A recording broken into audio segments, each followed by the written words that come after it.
Joining me now to talk about this and more, Republican Senator from Louisiana, John Kennedy. Senator Kennedy, thanks for joining us as always. We appreciate it. So I want to dive right in. Here are the facts that we know. We know that the president asked the Ukrainian president to investigate Joe and Hunter Biden.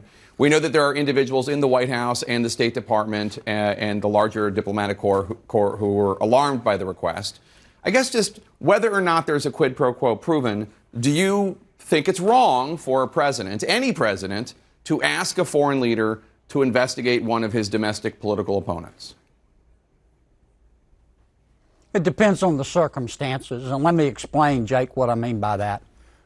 Here's what I think the entire case is going to come down to. Did the president ask for an investigation of a political rival, or did the president ask for an investigation of possible corruption by someone who happens to be a political rival? There's a difference. One would be in his self-interest. The other would be in the national interest. If the president, for example, had asked for an investigation of Senator Elizabeth Warren, that would have been over the line because her son or daughter did not receive a lucrative contract after she was put in charge of the affairs of Ukraine. I think this entire case, I mean, put all the bovine waste and the spin and the innuendo aside, I think it's all going to come down to motive, intent, mens rea. Did the president have a good faith basis for asking for this investigation? Can you point to any other time in the Trump presidency where this president seemed alarmed at potential corruption in any country? Saudi Arabia, Israel, Pakistan, any other country? Oh, I think the president is against corruption. I think we all are. No, but I just mean like against. I mean like any time that he specifically pointed to and pressed a foreign leader to cut down and crack down on corruption. Mm-hmm. Well, I don't know about a foreign leader because I'm not privy to those calls. But, for example, the president puts together a proposed budget with his Office of Management and Budget, and they send it to us. And there are many suggestions that they make to try to reduce programs that are, in their judgment, wasting money and possibly have roots of corruption in them.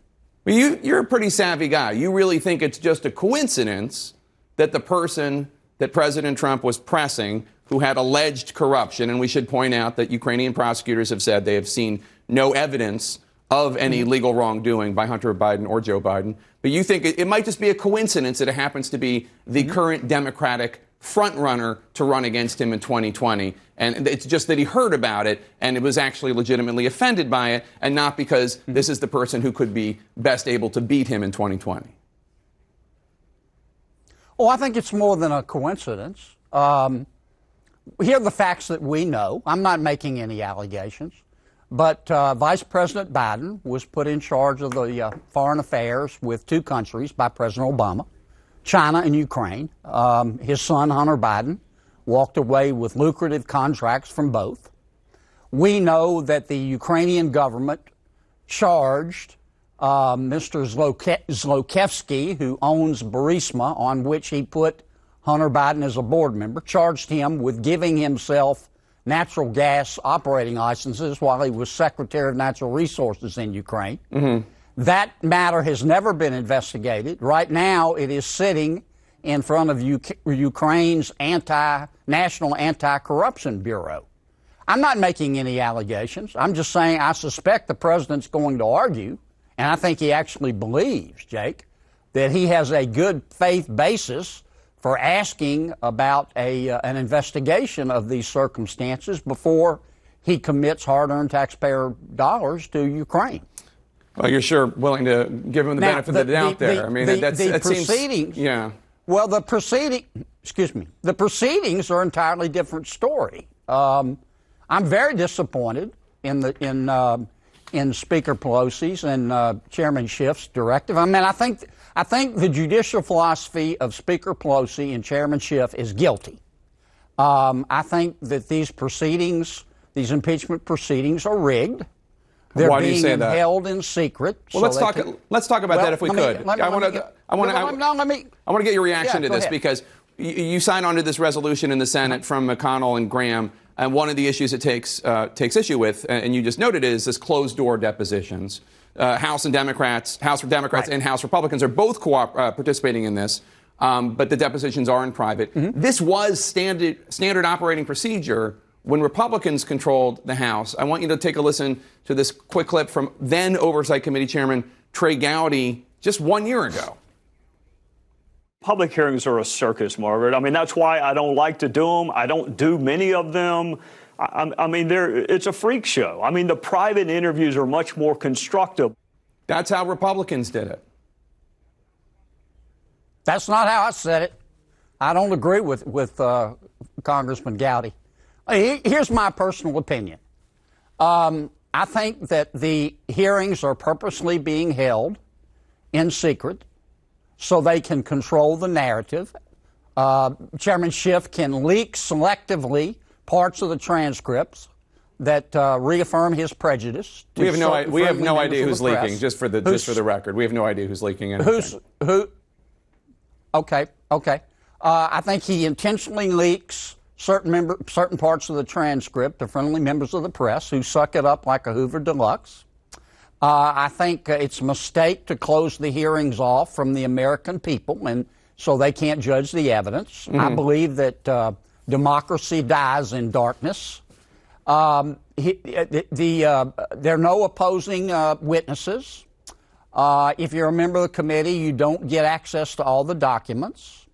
The president's counsel cannot be there. The president's counsel cannot challenge that's what this trial will be for in the Senate. The trial in the Senate, that's when the president's counsel will be there. That's when opposing witnesses will be there. And let me just ask you, because we're running out of time, but the Senate Intelligence Committee, run by your colleague, Republican Senator Richard Burr, also has a great many hearings and depositions completely in private.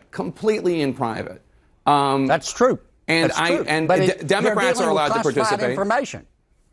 Well, not always. Not all the They're information dealing with is classified. Information. Not everything. Almost all of it is. There's no classified information here. Look, Jake, I respect your opinion. I'm just telling you how I see it, and I think how the average fair-minded American sees this, not the well-intentioned crazies on each wing. I think the average American is looking at this, and they're saying, look, we're going to annul an American election. We're going to impeach a president of the United States, and we're going to do it in total secret and not let the American people see the evidence. That's not what's happening. Can I just finish this thought? Sure. Yes, it is.